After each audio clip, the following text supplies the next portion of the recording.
Hello everyone. Thank you so much for taking time out of your busy weekend to join us for today's webinar. My name is Mairead and I am based in Ireland. I've been teaching for 20 years now, so hopefully I'll have a lot of information to share with you in this webinar. As I'm sure you know, our topic today is the IPA chart. Now, I know that when people see the IPA chart for the first time, they find it a little bit daunting. So today we are going to aim to take some of the mystery out of it. So let's go. As usual, we're going to have a presentation to begin with. And for the second half of the webinar, you will have lots of opportunities to ask me any questions you have in relation to the IPA chart, or indeed anything to do with teaching pronunciation. Okay, so your first question is probably, what is the IPA chart? And that is a perfectly valid question. IPA stands for International Phonetic Alphabet. It's also very commonly called the phonetic chart.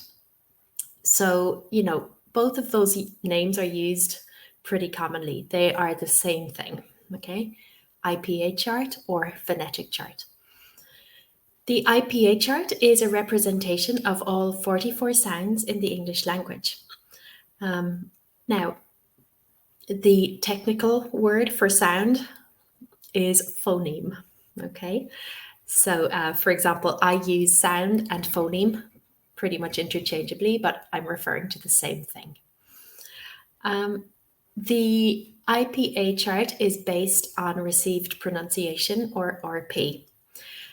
Now, if you haven't heard of received pronunciation before, this is basically the accent that is characteristic of the middle or upper class British people. So if you imagine, for example, how the British royal family speaks, that is RP. As a result, it's not always representative of all accents. For example, as I said, I'm from Ireland, so my accent is very different to King Charles's accent, for example. And I'm sure all of you tuning in from all over the world will have accents that are very different to received pronunciation. And that is absolutely fine. Okay. I guess the IPA chart needed to be based on something, okay? And it just so happened to be received pronunciation.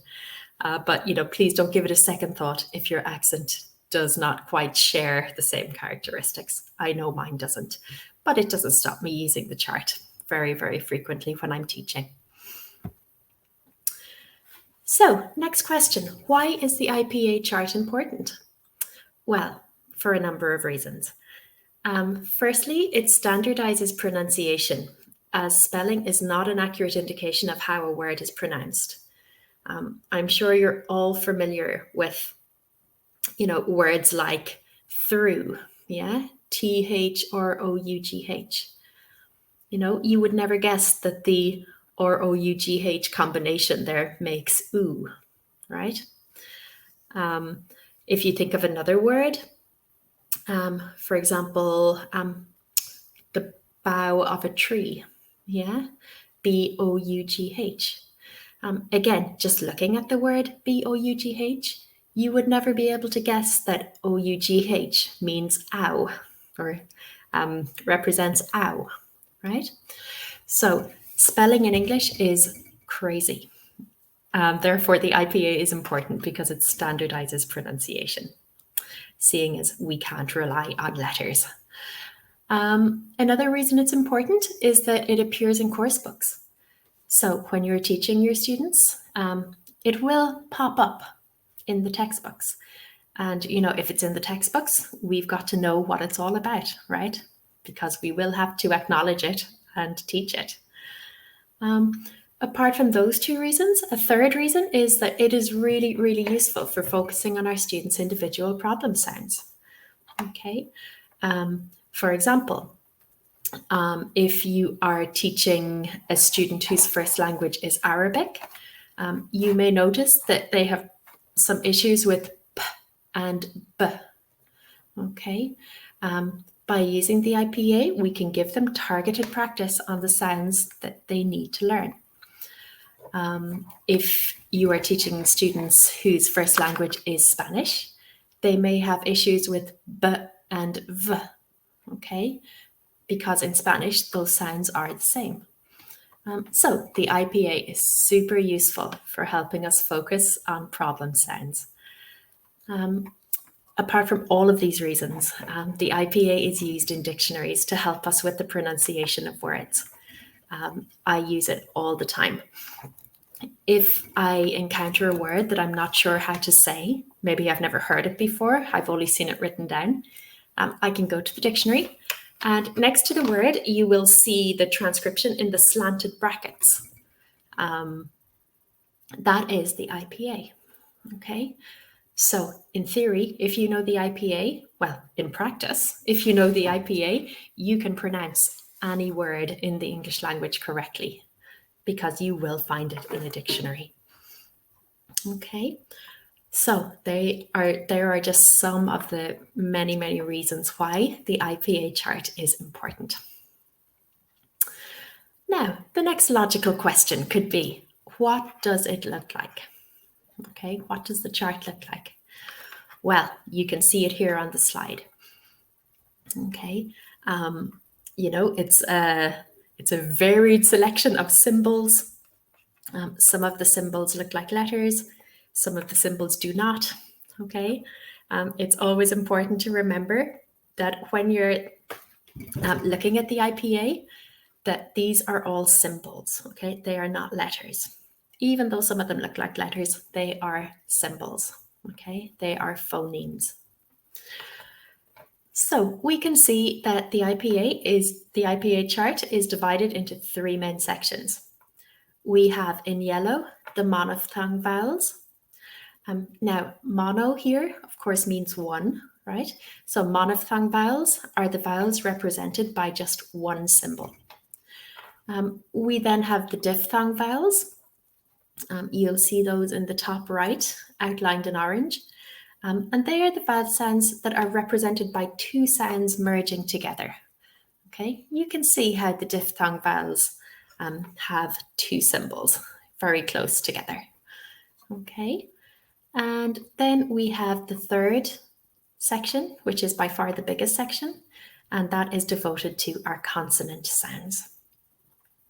All right, so there we go, three main sections: monophthong vowels, just one symbol, diphthong vowels, two symbols, and all of our consonants. Okay, let's take a look at each one of these sections in detail, and we're going to hear what they sound like, okay, what all of 44 sounds sound like. Okay, so firstly, we have the monophthong vowels, just one symbol. And these are further divided into short vowels and long vowels.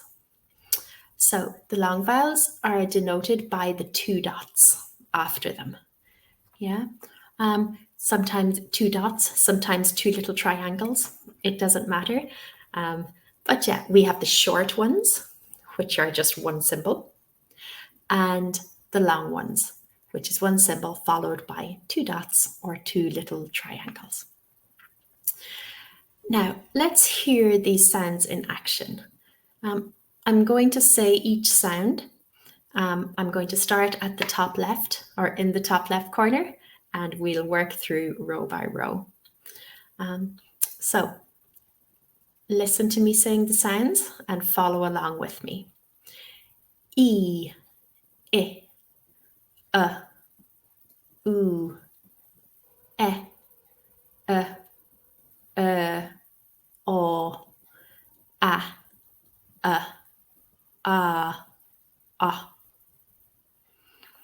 All right. Now, when you're hearing these for the first time, you may be thinking, what? But all of those sound the same. And you're right. Some of them do sound very similar, but it's just a matter of tuning in your ear to each individual phoneme. Let's say them again, okay? Again, I'm going to start in the top left. E, I, U, E, O, A.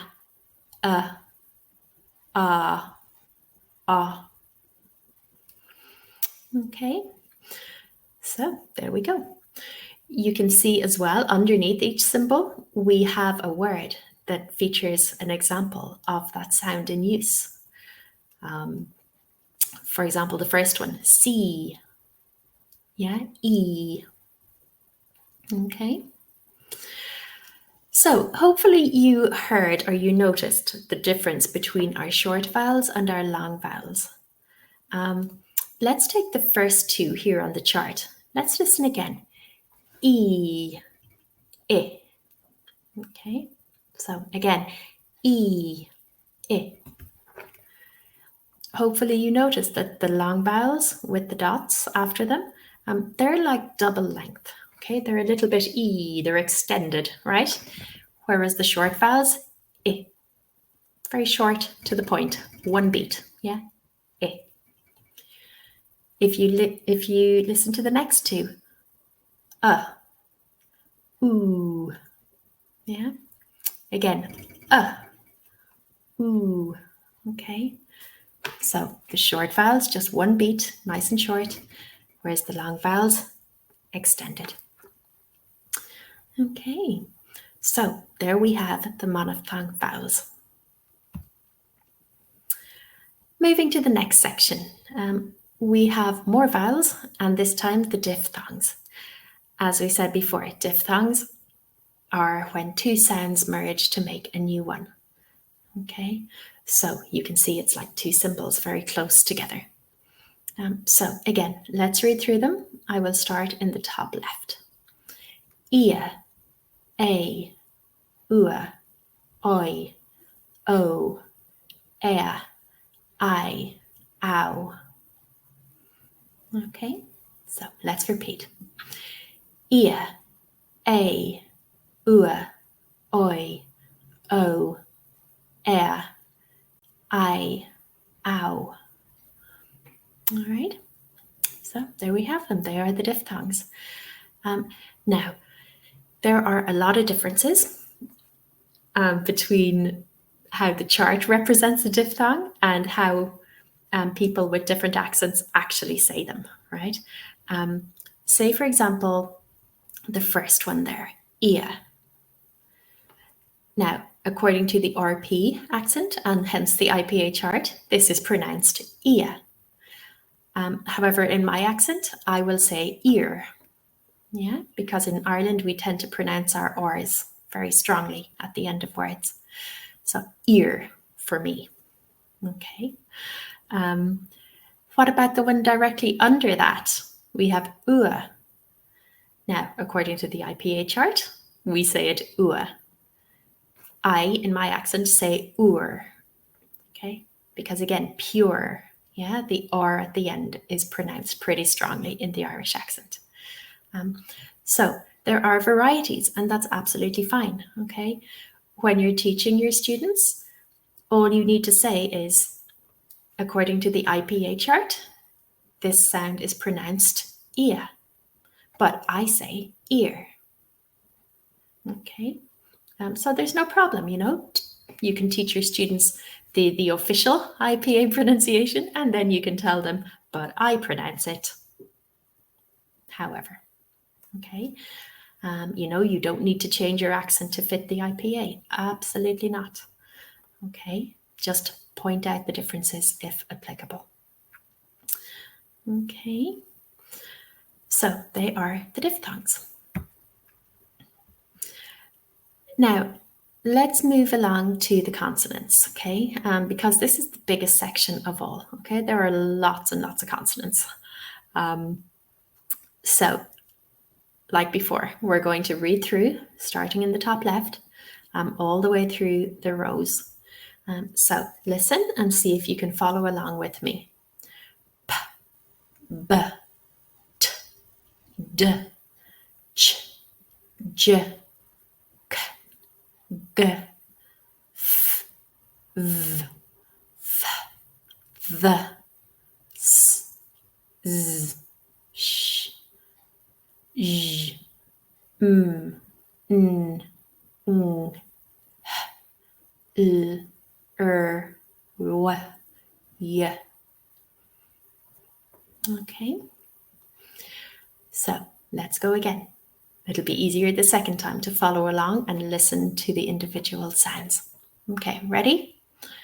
P, b, t, d, ch, j, k, g, f, v, f, v, s, z, sh, j, m, n, l, w, y. Okay, so there we go. It's important to bear in mind, even though a lot of these symbols look like letters, they are not pronounced like the letters, okay? Because as we said in the IPA chart, all of these are symbols and phonemes, okay? They are not letters, even though they frequently look the same. Okay, so there we have our consonants. Now, when we talk about the consonants, there are two very important terms that we inevitably encounter, okay? And those terms are voiced or unvoiced. You could also hear them called voiced or voiceless, okay? So whether it's called unvoiced or voiceless, it means the same thing. So here is something I bet that you have never considered, and it's going to blow your mind once you hear this. If a consonant is voiced, you feel your vocal cords in your voice box vibrate when you say it. Okay? So I want you to take your two fingers like this, and I want you to put them on your voice box, okay, right on the bump. Okay. Now, I'm going to say some sounds. I want you to say the sound after me and see if you can feel anything happening here. Okay, ready? B, D, G. All right, let's go again. B, D, G. Okay, so hopefully when you were repeating those sounds after me, you felt lots of action here. You felt lots of vibration coming through your fingers. So that is the sign that a consonant is voiced. However, if a consonant is unvoiced or voiceless, your vocal cords don't do anything when you say it, okay? Literally nothing comes from this area. It's all coming from like the top of your mouth, okay? From your tongue and your lips and your teeth. So just to test it out, take your two fingers again, put them on your voice box and repeat after me. P, t, k. Okay. Now, I don't know about you, but I felt absolutely nothing. Okay, and that's a good thing. It means that we have pronounced the phoneme correctly. If you did feel something, you need to like tone it down. Yeah, you need to dial it back a little. So let's go again and say the sound so that nothing down here moves. P, t, k. Okay, so hopefully you felt absolutely nothing. All right. This distinction between voiced and unvoiced is really, really important for accurate pronunciation, and it can help your students a lot. Remember we said, for example, about the Arabic as a first language students having problems with p and b? Well, this is because one is voiced and one is unvoiced, okay? And if you pronounce them both the same, then one of them will be wrong. Okay, so let's just practice again with our b and p, just to really feel the difference. So b is voiced, so repeat after me and you should feel everything here move, vibrate. b, b. Okay. Now let's try the same with p, p, p. Okay, nothing moves. And that is the distinction. Okay, that is how we make those two sounds. Okay, one voiced, one unvoiced. If you look back at the chart, in this example and in most of the examples you will see, some of the consonants are outlined in different colors. For example, here we have some of them in olive green and some of them in bright green. The olive green ones are unvoiced and the bright green ones are voiced. So let's just do an example of the first four again, just to really reinforce the voiced, unvoiced point. Okay, let's read the first four. P, b, t, d. Okay, so hopefully you have had now an experience of what it feels like when a consonant is voiced and unvoiced. It's really important. It's the single most useful thing, I think, for helping students with pronunciation. Because, you know, it's something that they can physically feel and physically practice. Yeah, they physically know if they're doing something right or not. All right, lovely. So we've seen now the three main sections of the IPA, and we've discussed the importance of voiced and unvoiced consonants. Let's look now at some more useful information to help you manage the IPA chart. We put individual phonemes in slanted brackets to distinguish them from letters. So anytime you see the IPA or you want to use the IPA, slanted brackets are really, really important, okay? Because slanted brackets are what tell everybody that this is an example of an IPA symbol. Okay, if you just write the symbol, for example, P, people might not know, or students might not know, okay, is it the letter? Is it the sound? What is it? So the slanted brackets are super important to denote that it is the IPA symbol. All right, so never forget your slanted brackets. We put transcribed words, phrases, or sentences in slanted brackets too. Okay, so whether it's an individual sound or a whole word or a whole sentence, yeah, there's got to be slanted brackets at the beginning and end. Again, to highlight it as an IPA transcription. For example, I have a word here in IPA in slanted brackets. I'll give you a moment to see if you can work out what it is. And don't worry if you can't, but give it a go.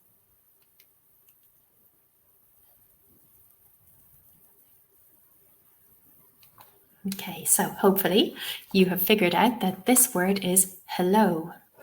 Yeah? Hello. Hello. That's it. That is the word. So if you looked up the word hello in a dictionary, yeah, this is the IPA transcription that you would see beside it.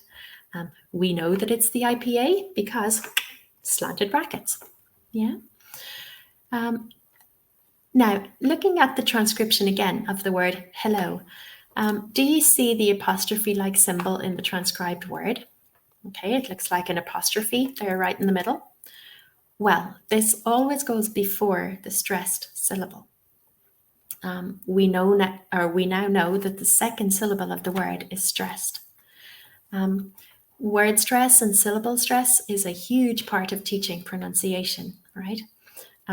So if you're not sure what syllable in a word is stressed, just go to the dictionary, look at the IPA transcription, and you will know that the syllable following the apostrophe is stressed. Okay, that's the strong one. You know, I do it. I go to the dictionary all the time when I'm teaching because sometimes the stress just isn't jumping out at me. All right, so I go to the dictionary, look up the IPA transcription beside the word, and hey presto, there it is. Okay, the syllable following the apostrophe is always the strong one. Okay, Now, just to finish, just before we jump into our Q&A session, I want to leave you with a word of reassurance, okay? As I said at the beginning, new teachers can be kind of scared of the IPA, okay? Understandably, because it's something new, it's something that requires a lot of practice, okay? It looks strange, sometimes it sounds strange, okay? It's just a new daunting thing, okay? But the good news is that you don't need to use the IPA for everything, okay? Don't feel pressured into transcribing entire words or phrases for your students, okay? Don't put that burden on yourself, especially not to start with. And remember, you might not be very familiar with the IPA, but neither are your students, okay? So it's almost like you're learning it together, okay? You have to learn the symbols in order to teach them the symbols, right? So if you only use like one symbol a week or two symbols a week, that's enough, you know? You don't go in and teach them all 44 because, you know, that would be too overwhelming, okay? So you'll ever only be teaching one or two at a time. Introduce them as slowly as you want, okay? There is no rush to start teaching them everything on the IPA chart, okay? And actually, when I'm teaching, I don't really transcribe words or sentences, okay? It's just not something that ever really crops up unless I'm filling out a vocabulary table, for example. But when I'm actually teaching, it's much more common to transcribe isolated sounds. For example, look at the top two words here. We have center and cat. We can see that both words start with a C, right? They both start with the letter C. So our students might imagine that they are pronounced the same. Yeah, maybe center and sat, okay, or kenter and cat, okay, but they're not pronounced the same, right? The letter C here has two different pronunciations. So I might use the IPA to highlight the different sounds that the letter C can make at the beginning of a word.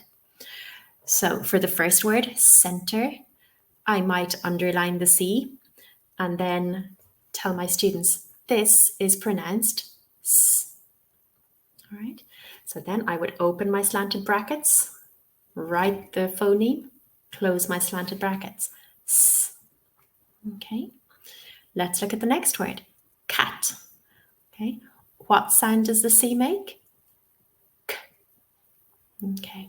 So I would, say it, have my students repeat it a few times. Then K, open the slanted brackets, K, close slanted brackets. Okay. So then students would be aware now that the letter C can have two different pronunciations at the start of a word. Okay. And anytime we encounter a new word that starts with the letter C, you will be able to pull out those symbols and say, oh, here the letter C sounds like S, or the letter C sounds like K. Okay. You can then run through some different words as examples. For example, category, yeah, central, cerulean, yeah. You can run through examples and ask students to identify the correct symbol to match the letter C. Another example of this would be the letter G, okay? This can cause a lot of confusion for students. Take a look at these two words. We have general and garden, okay? Again, they start with the same letter. Students may be tempted to say general, garden, yeah, or general, jarden, okay? But we all know that the letter G here actually has two different sounds. The first one, J, yeah? So I would say, okay, everybody listen, J, repeat again, okay, J. Here is the symbol for J. Open brackets, J, close brackets, okay? Now look at the next word, garden. What is the sound of the G here? G. So listen, G. Repeat, G. Again, G. Here is the symbol. Open brackets, G, close brackets. Okay. And again, whenever you encounter new words starting with G, you will be able to tell your students, this is the symbol that the G sounds like. Okay. So, that is really how we would practically use the IPA in the classroom. And that is how you go building your knowledge of all of the individual symbols. It's also worth saying that you never have to memorize this by heart, okay? There will always be a chart on the wall of pretty much any English language classroom I've ever been in. Okay, there will always be a chart. It's not something you need to memorize, but you will find that the more you use it, the more the symbols and the sounds are going to stick in your head. All right, so there we go. That is my run through of the key points of the IPA chart. Now it's all over to you. Okay, we have loads of time left, so please type in all of your IPA related questions, or indeed any questions you have related to teaching pronunciation. While we're waiting for some questions to come in, I'm going to look back and see where you all are today. I already see some familiar names.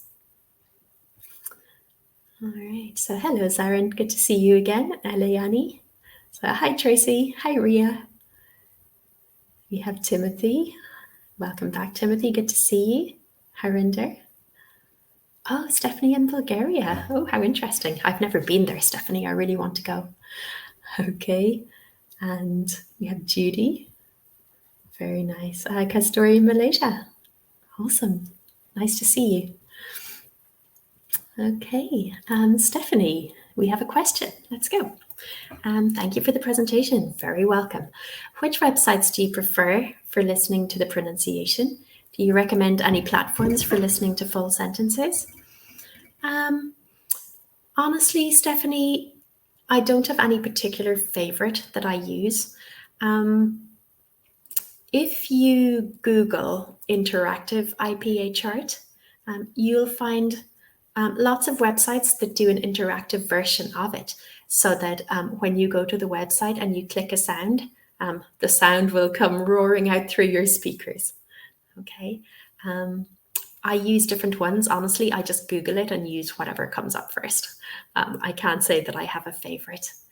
In terms of websites,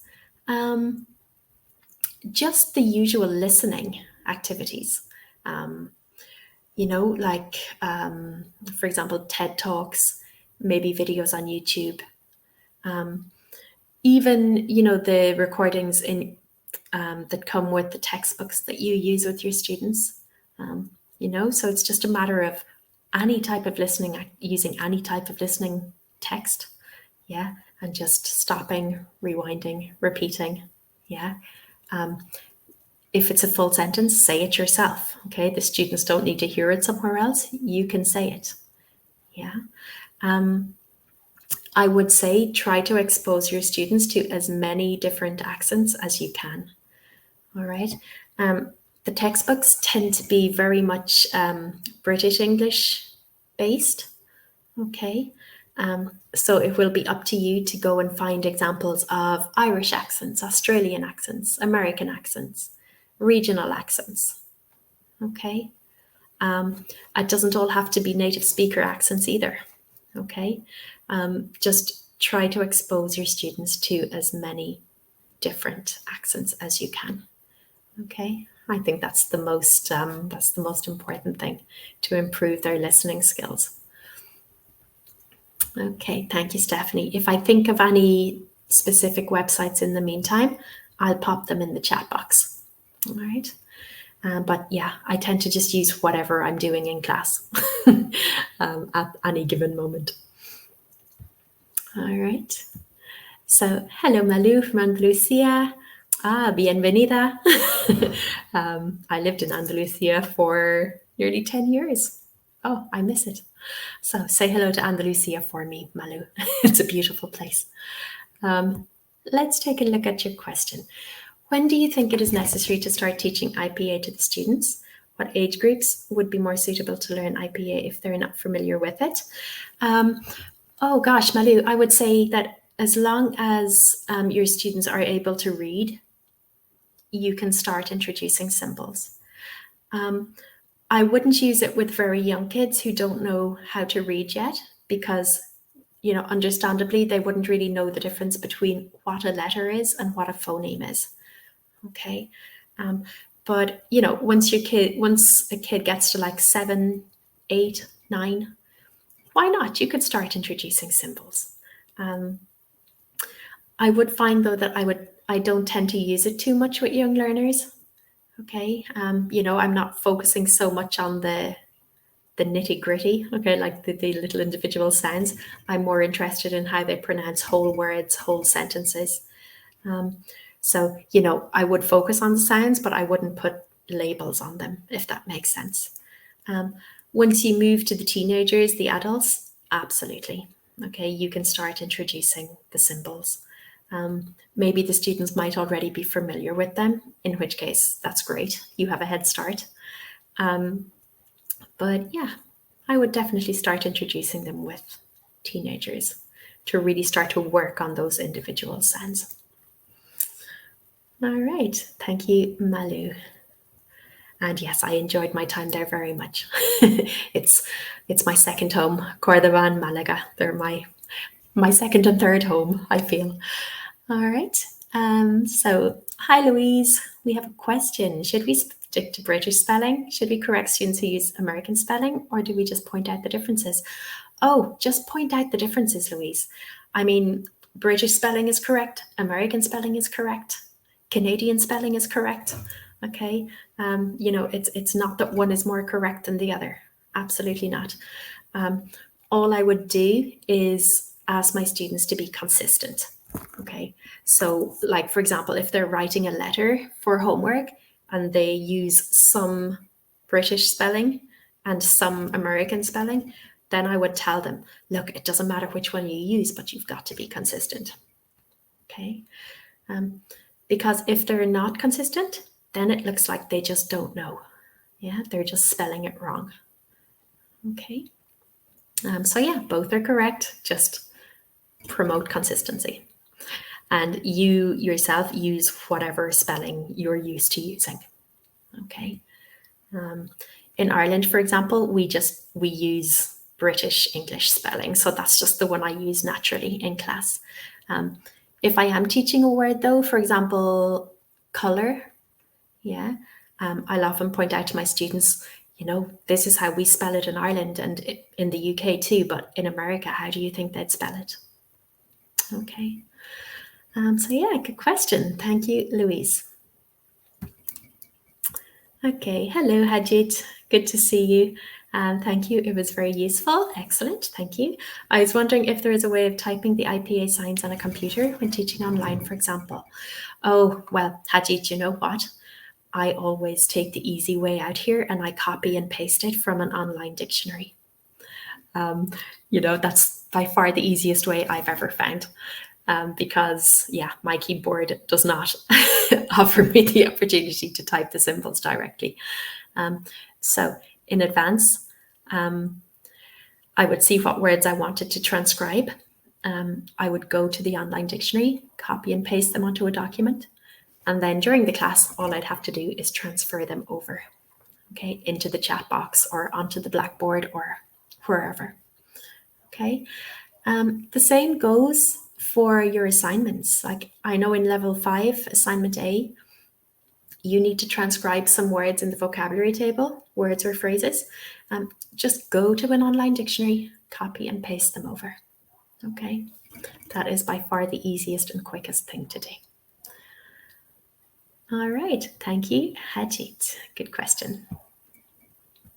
Okay, hi again, Stephanie. Do you have any advice on recognizing the stressed syllable apart from checking in the dictionary? Oh yeah, for sure. I have a couple of tips for this one. So the first thing I do, Stephanie, I look at a word and I will say, instead of saying the word, I will hum it. Okay. So, for example, if I was looking at the word hospital, in my mind, I would be thinking, okay. So, which syllable is jumping out there? The first one, right? For some reason, your brain can hear it more easily hummed out than said out, because when you say the word, your brain is focusing on saying the word, listening to the word. There's a lot going on. So hum. Okay. Another thing I might do is use my fingers. So I might say, for example, hospital, hospital, hospital. And I would see which finger I am naturally giving more emphasis on. Okay. One of those weird things where your body knows what's going on before your mind does. So say hospital, hospital. Okay. And the same thing when you're tapping. Yeah, when you're tapping on a table. Okay. Da, da, da. So if the humming and the fingers and the tapping doesn't help, see if you can put the word in a sentence. Because sometimes when we put the word in a sentence, our brain takes over, yeah, and it stresses the syllable for us much more naturally. For example, I need to go to the hospital. Okay? I need to go to the hospital. Hos is like jumping out a mile. Okay. So if you can't hear it when you say it yourself, grab the nearest person to you, write down the word and say, I want you to say this word. Okay. You know, don't give them any context. Just say this word, please. And then put this word in a sentence for me. Okay. Because a lot of times we can hear it better in other people than in ourselves. Okay. So there are just some tips. But, you know, if you're still in doubt, just go to the dictionary. All right. It's all there. Okay. Practice makes perfect, Stephanie. If you walk into any staff room in the world, any English language school staff room, you will probably just see people sitting at their desks, muttering to them, telling each other to say random stuff. Okay. So yeah, that's how we do it. That's how we identify stress. All right. Okay. So hello, Mike. Hi, what's the difference between diphthongs and digraphs? The word main is known as a digraph and the word coin is known as a diphthong, so I can't distinguish the difference between the two. So normally, Mike, diphthong, okay, would refer to the sound. Okay. Whereas digraph would refer to the spelling. Okay. Anything with graph in it is usually related to writing. Okay. So for example, ch, ch would be a digraph, right? Ch tends to go together a lot in the beginning of words. But a diphthong would be a vowel sound that has like two symbols merging together to make one. So digraphs for spelling, diphthongs for vowel pronunciation. Remember we saw them before. We saw, let's see, let's just go back.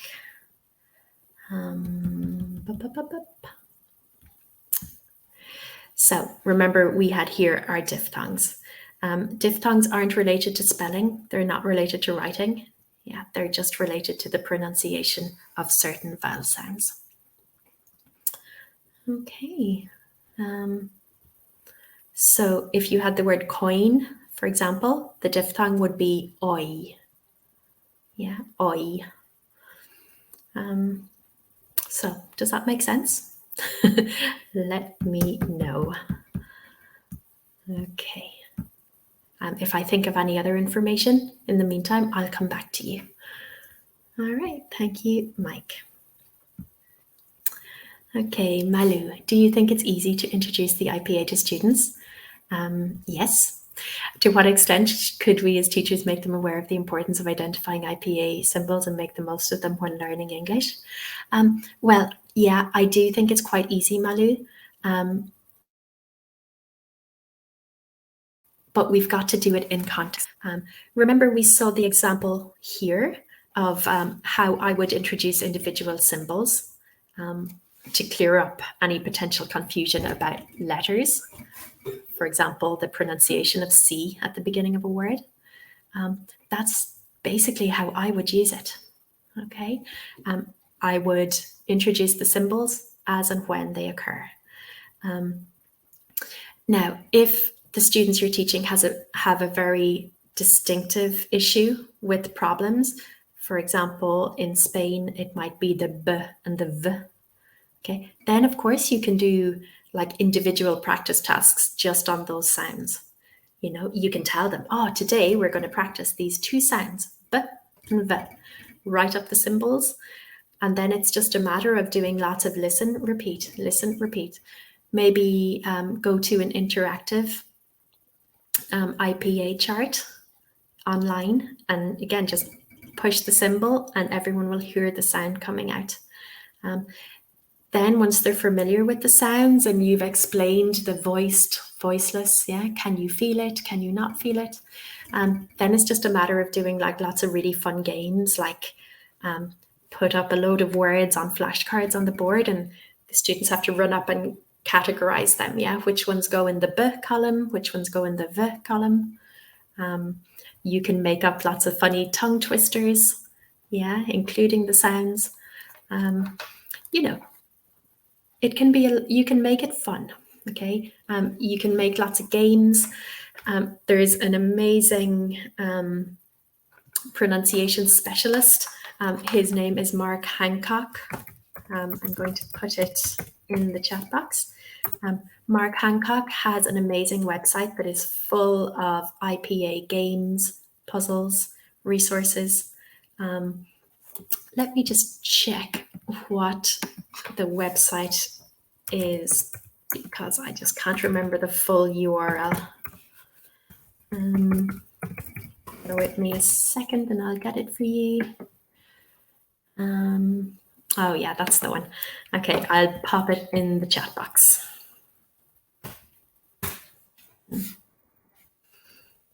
Actually, I think, Stephanie, you asked me for a website earlier. This is a website that I use all the time. I've just remembered, Hancock MacDonald. Yeah, he has some amazing resources for IPA, some really fun stuff there. But yeah, basically, Malay, just start small, introduce the sounds gradually, build them up, make them relevant. And yeah, hopefully, you know, the students will see the value themselves once you've been doing this for a while. All right, thank you. Okay, Harinder, what should we write in the flat? Thanks. Oh, deviating from the topic. Harinder, just if you go along to the assignment instructions, there will be a document called referencing. Okay, if you go to the assignment A instructions page, look where all the templates are and you will find the referencing document. Okay, and that explains how to reference absolutely any type of source. Okay, if you're having difficulty with it, send a ticket to tutor support and we can help. Okay, so Caro, I find sticking my fingers in my ears while saying words helps me to identify the stressed vowels. Nice, I like it. I will add that to my tapping, humming, finger, putting in a sentence list of tips. Let's just try it. I'm going to try it again with hospital. Hospital, hospital, hospital. Yeah, it has a nice little echo to it, doesn't it?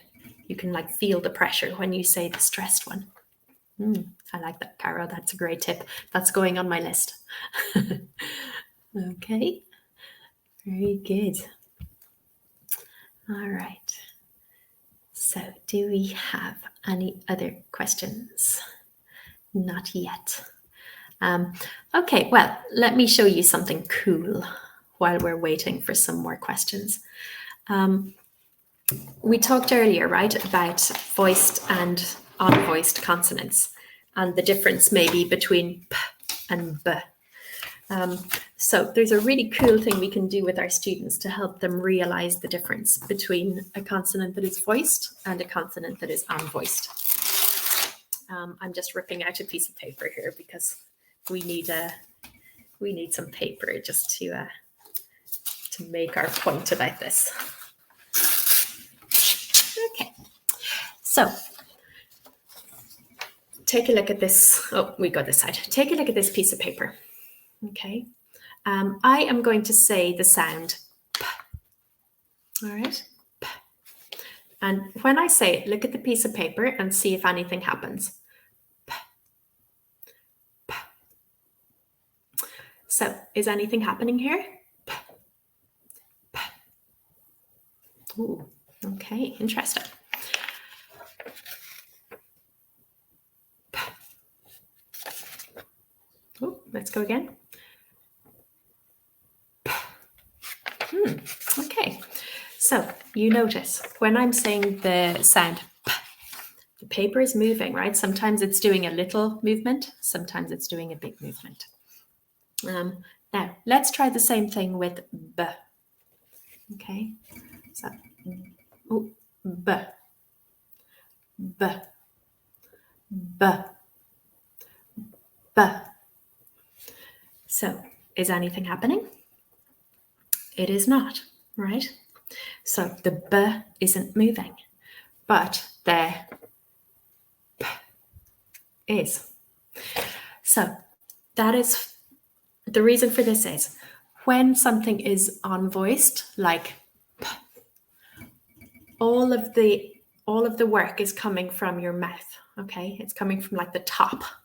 P. So really, you're using air to make the sound. Okay, you're not using your voice box, you're just using air. So, P.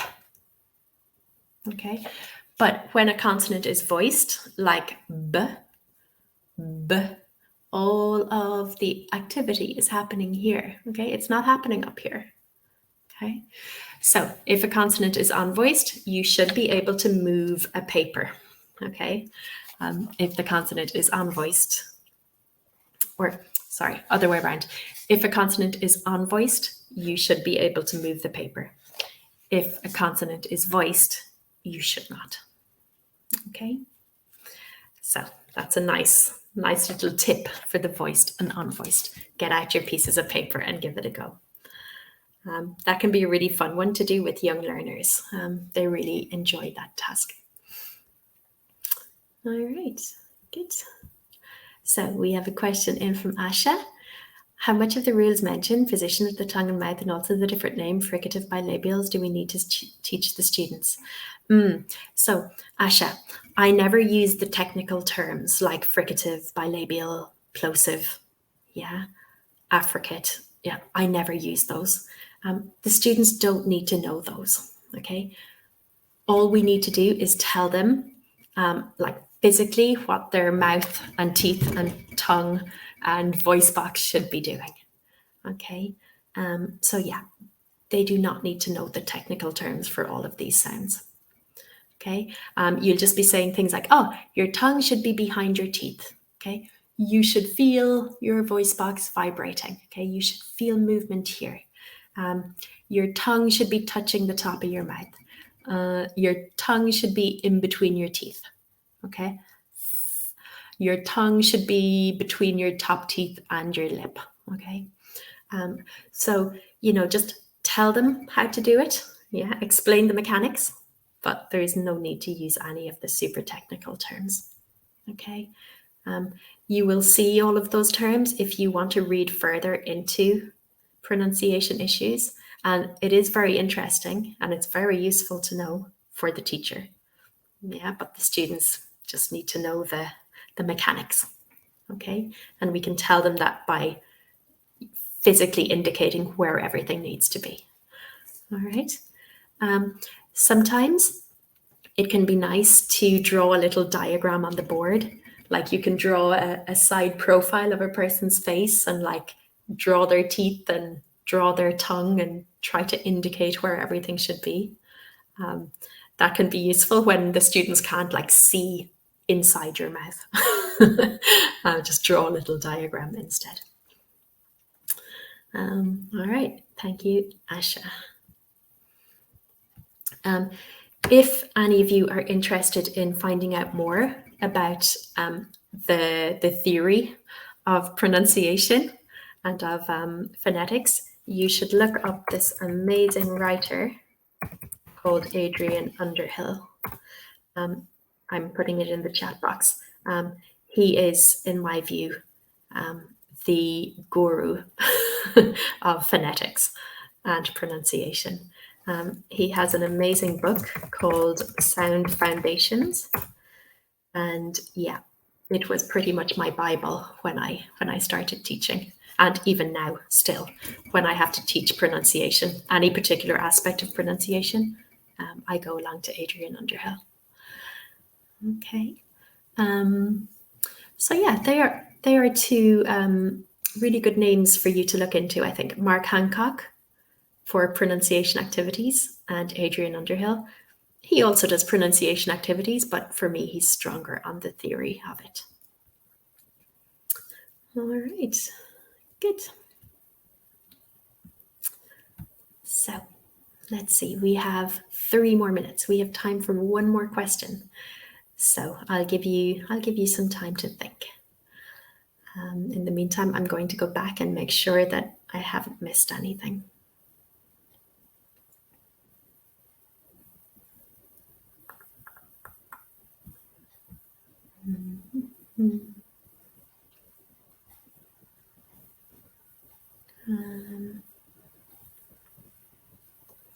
Oh, and I could also mention, before I said about looking at the IPA transcription on online dictionaries.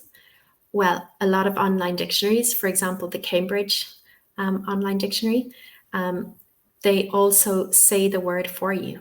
Okay, so when you go along and look up a word and see the transcription, there should be a little speaker beside it, and that will say the word out loud for you. That can be useful for your students.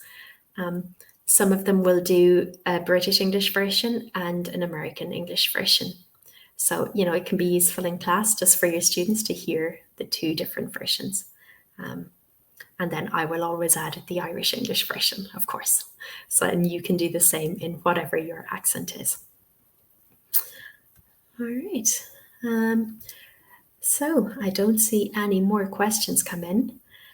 So I think we can call it a day. Thank you so much for joining along with me. Hopefully we have demystified the IPA chart even a little. It is very, very useful, I promise. I would not be without it when I'm teaching. It's just a matter of sneaking it in very small, bite-sized, relevant contexts. Okay.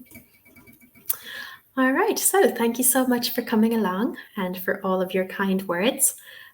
Before I go, I'd like to give you the link to a survey because, we always like to see what our students think of our webinars because all of the information helps us to improve. So I'm just going to type it into the chat box just so you can access it if you don't have the QR codes.